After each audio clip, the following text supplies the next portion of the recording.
Hai Sobat Jernih Hijau, selamat datang kembali di channel Jernih Hijau dalam konten Bertahan Hidup. Kisah ini adalah kisah tentang mereka yang memiliki jiwa-jiwa yang tangguh. Kisah nyata kali ini masih tentang tsunami. Jika kalian melihat video kami yang sebelumnya tentang Noni dan Nina yang selamat dari tsunami Aceh, kali ini kami akan menceritakan kisah mereka-mereka yang selamat dari tsunami Selat Sunda. Tsunami Selat Sunda yang meluluh lantakkan kawasan pesisir barat Provinsi Banten dan Lampung, meninggalkan kenangan dan luka yang sulit dilupakan bagi para penyintas atau orang yang mampu bertahan hidup dalam musibah tersebut. Meski lolos dari maut pada malam Minggu 22 Desember 2018, bukan berarti para penyintas bisa dengan mudah melanjutkan aktivitas tanpa dibayangi trauma. Salah seorang penyintas yang ditemui di kawasan Meruya Selatan, Jakarta Barat, menceritakan kengerian yang ia alami dalam malam yang seharusnya penuh sukacita. Hari itu, Kadek Agus Nata Riyadnyana bersama 9 rekannya dan 1 balita sedang menghabiskan masa liburan Natal di sebuah penginapan di kawasan Ciputih, Ujung Kulon. Pria 28 tahun itu menceritakan, ia tiba di penginapan Sabtu siang dan melanjutkan dengan bakar-bakar masakan di pinggir penginapan yang berada tidak jauh dari bibir pantai. Situasi malam itu cerah dan terang bulan. Karena bulan purnama, tidak ada tanda-tanda akan terjadinya peristiwa yang hampir merenggut nyawanya. Sekitar pukul 22 waktu Indonesia bagian Barat, saat masih mengobrol dengan beberapa teman, tiba-tiba ia mendengar gemuruh yang sangat mirip dengan bunyi mesin jet pesawat terbang. Ia sempat bertanya-tanya, apakah lokasi penginapan dekat dengan lapangan udara atau ada pesawat yang sedang melintas di kepala mereka. Ternyata asal bunyi tersebut datang dari pinggir pantai disertai gelombang besar yang melaju begitu cepat. Kadek hanya sempat berlari sejauh 5 meter dan akhirnya tergulung gelombang hingga tersangkut di kusen jendela penginapan. Suasana mendadak menjadi gelap dan sunyi. Hanya ada bunyi gulungan air, barang yang berbenturan, dan helaan nafas seiring dengan usahanya untuk naik ke permukaan. Saat berada di bawah air, naluri bertahan hidupnya secara alami menginstruksikan untuk menahan nafas selama mungkin selama berpegangan di kusen jendela. Kade ingat ada 2 gelombang yang menerjang kawasan penginapannya. Ia tidak mampu mengingat berapa lama bertahan dalam situasi tersebut. Namun, saat air surut, ia menyadari badannya penuh luka lecet dan tangan kirinya sudah berlumuran darah. Hingga saat dirujuk ke salah satu rumah sakit swasta di bilangan Kebonjeruk, Jakarta Barat, keesokan harinya, ia baru mengetahui pembengkakan di wajah bagian kanan akibat ada retakan di tulang pipi. Salah satu rekan Kadek, Rian Setiawan, juga menceritakan apa yang ia alami saat tsunami sama seperti Kadek. Rian juga memberikan penuturan terkait fenomena kedatangan tsunami yang mirip bunyi pesawat jet. Ia tidak menyangka bunyi yang ia dengar tidak bersamaan dengan penampakan pesawat, melainkan terjangan gelombang air yang menurut perkiraannya setinggi pohon kelapa atau sekitar 3 hingga 6 meter. Begitu menyadari kedatangan air laut, Rian hanya sempat bangun dari posisi duduknya dan memutar badan mengarah ke penginapan. Baru sempat berlari beberapa meter, gelombang tsunami ternyata lebih cepat menyeret tubuhnya masuk ke dalam air. Keajaiban seakan muncul dan memberikan kesempatan hidup kedua untuk Rian. Hal yang terakhir yang ia ingat, ia mencoba berlari menyelamatkan diri. Setelah itu, ia lupa apa yang menimpanya. Begitu ia tersadar, ia sudah berada di lantai 2 penginapan dengan posisi berdiri serta napas yang tersengal-sengal.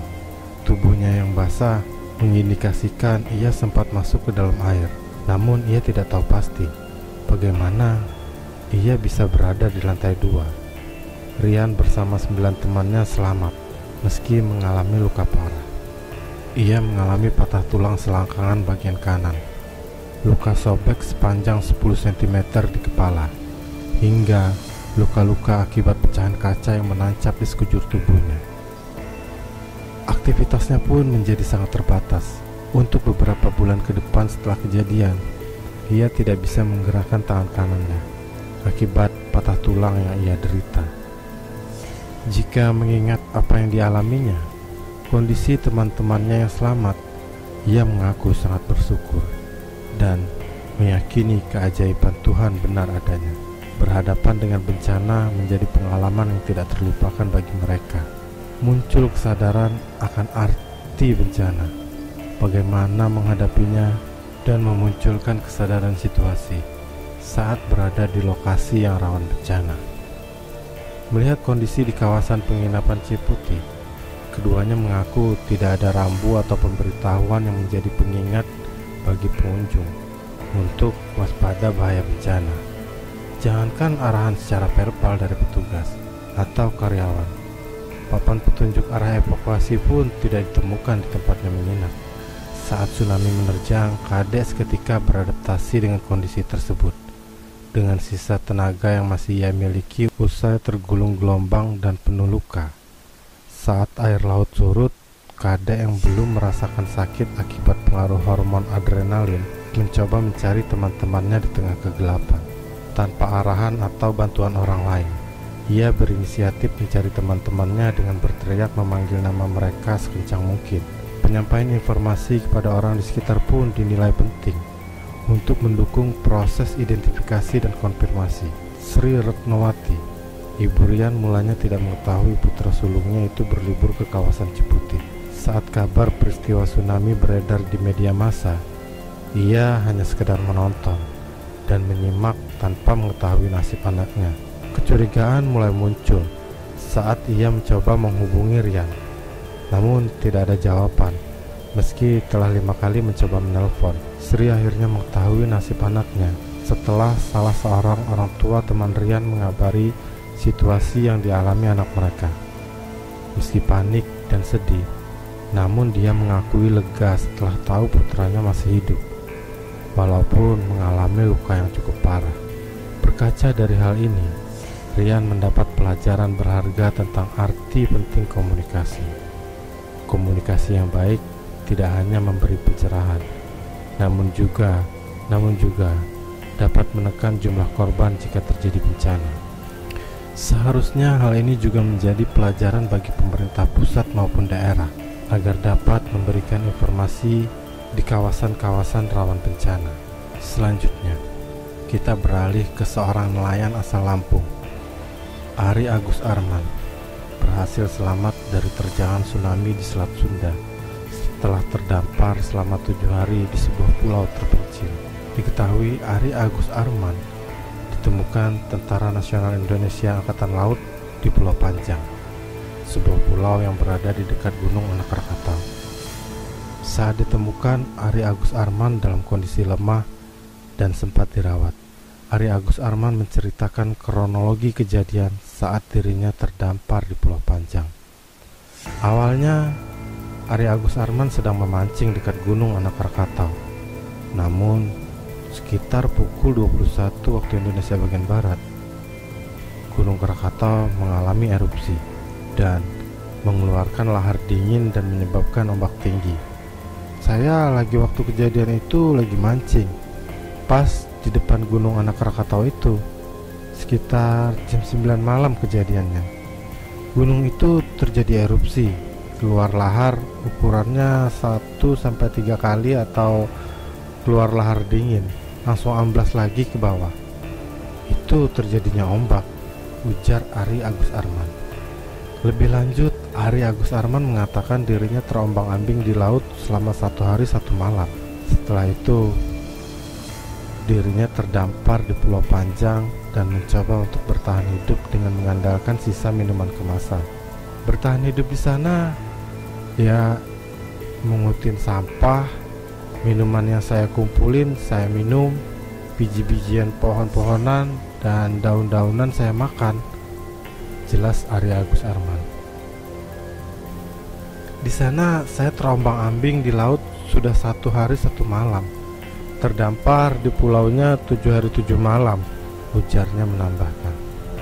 Ari Agus Arman mengaku bersyukur lantaran bisa selamat dari terjangan tsunami Selat Sunda dan berhasil diselamatkan TNI Angkatan Laut dengan menggunakan KRI Rigel.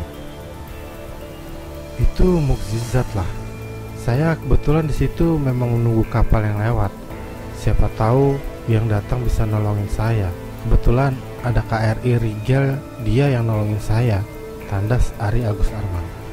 Sementara itu, Kolonel Laut Baroyo Eko Basuki menuturkan, pihaknya terus melakukan pengecekan di pulau-pulau dekat Gunung Anak Krakatau.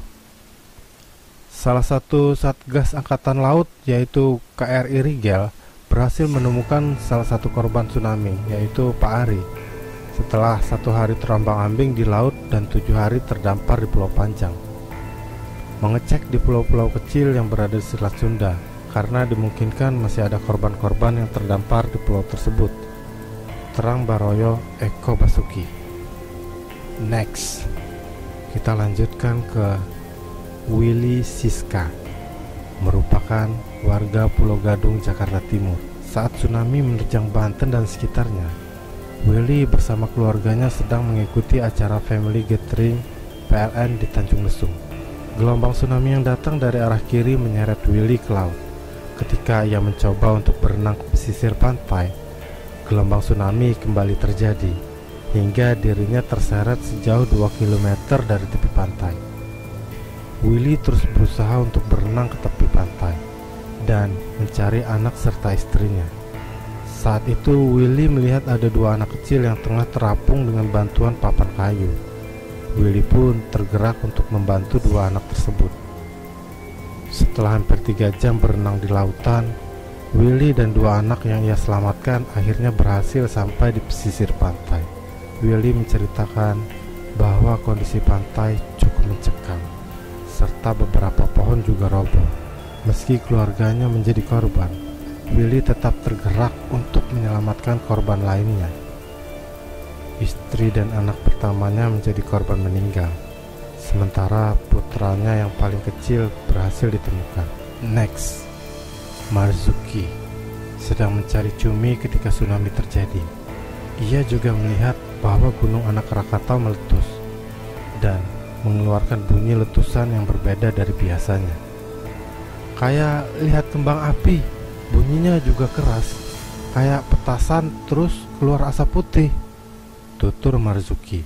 3 jam kemudian gelombang tsunami menarik Marzuki ke tengah laut. Setelah beberapa saat, tubuh Marzuki terlempar ke sawah. Ia berusaha untuk berlari menjauh dari pantai. Saat gelombang tsunami datang kembali, ia memanjat dan bertahan di atas pohon. Setelah merasa cukup aman, Marzuki turun dari pohon dan mencari keluarganya di rumah. Beruntung, istri dan anaknya berhasil mengungsi ke tempat yang lebih tinggi. Sementara itu, orang tua Marzuki sempat menjalani perawatan karena tertimpa reruntuhan tembok. Bagaimana menurut kalian? Tentu kita tidak ingin terjebak dalam situasi ini. Namun, bagaimana ketika kita berada di tempat yang salah dalam waktu yang salah? Berikut rangkuman tim Jernih Hijau tentang ciri-ciri tsunami.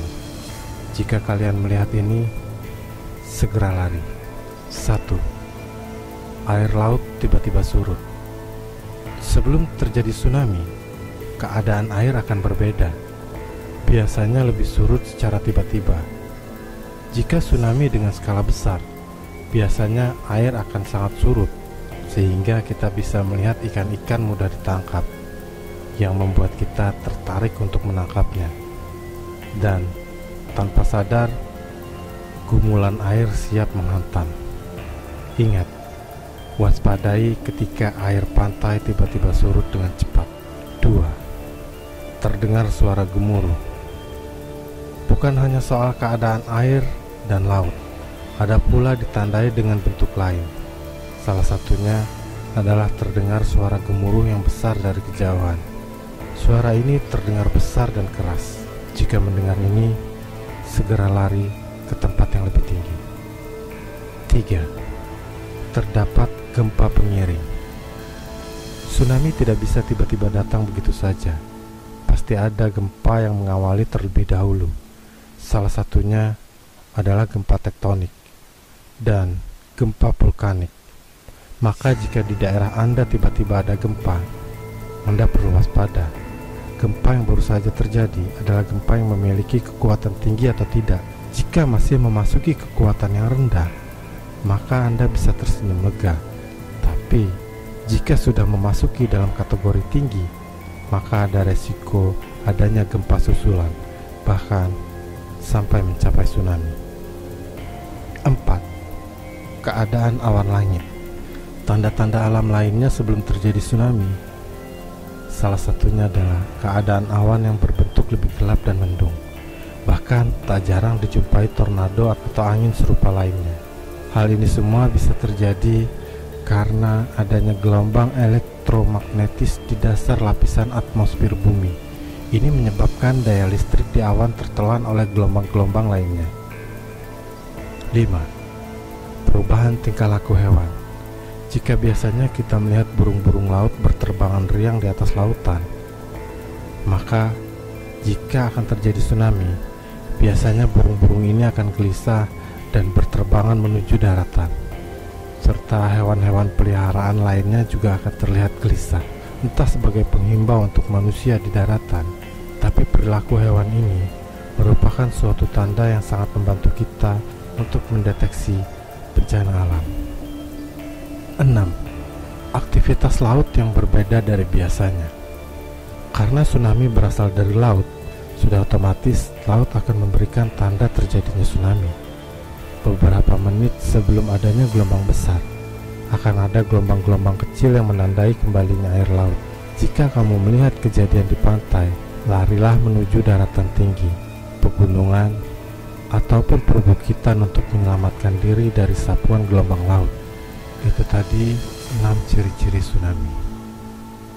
Tapi bagaimana jika kita sudah terlanjur berada di tengah tsunami dan tidak sempat melarikan diri?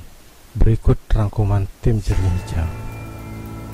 1. Bila Anda berada di tengah lautan saat tsunami terjadi, arahkan perahu menjauhi pantai.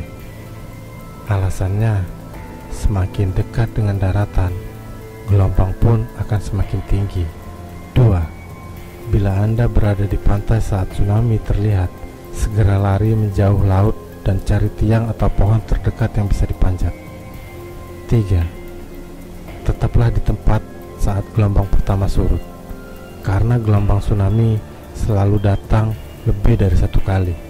Gelombang berikutnya pun bisa jadi lebih besar dibanding sebelumnya, ataupun bisa juga lebih kecil. Yang pasti, pastikan dulu situasi aman, baru turun. 4. Hindari sungai dan jembatan saat tsunami menerjang, karena aliran tsunami akan lebih deras dan kuat di sungai. 5. Jangan menggunakan kendaraan khususnya mobil saat evakuasi, sebab mobil akan sulit menembus kerumunan orang yang memadati jalan. Selain itu, jika Anda berada di dalam mobil saat tsunami menerjang, tekanan air yang sangat besar akan menyulitkan Anda. Dan bila Anda membuka jendela, air akan masuk dan menenggelamkan mobil. Belum lagi ada benda-benda lain yang terbawa arus yang bisa menghancurkan mobil dari luar. Tetaplah berada di atas air. Gunakan benda-benda yang mengapung seperti kayu, jerigen, ban bekas, batang pohon, dan apapun yang mengapung sebagai pelampung darurat. Tinggalkan harta benda Anda saat evakuasi, sebab membawa harta benda akan memperlambat Anda dan mempersulit diri sendiri. Strategi dan cara bertahan hidup saat tsunami ini sangat perlu diketahui untuk meningkatkan kesempatan selamat. Saya harap kalian bisa mengingat semua tips-tips yang kami berikan, dan tetaplah hidup. Oh ya, jangan lupa klik subscribe, like, dan share video ini. supaya saya bisa beli mie instan untuk bertahan hidup. Sampai jumpa lagi di video selanjutnya.